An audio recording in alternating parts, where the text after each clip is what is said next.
আজকের ডেটে ড্রাম আর সিমেন্ট নিয়ে একটা হাসির ভিডিও ভীষণ চলছে। সবার আগে তো বলি এটা কোনো হাসির ভিডিওই নয়। একটা বাচ্চা তার মা বাবা দুজনকেই হারিয়েছে। এরম অনেক ঘটনা আছে আমাদের সাবধান হওয়ার জন্য।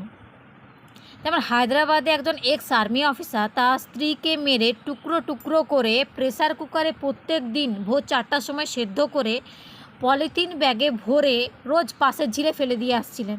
এটাও একটা ঘটনা।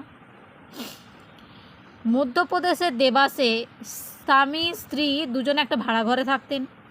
স্ত্রীকে রেখে মেরে ফ্রিজে রেখে উনি ঘরের ভাড়া পরে মেটাবেন বলে চলে গেছেন।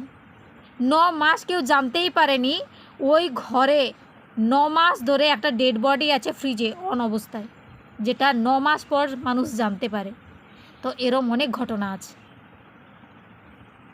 এর থেকে আমাদের শিক্ষা নিতে হবে যে আমরা নিজেরা সাবধান থাকি আর চোখ কান খোলা রাখি।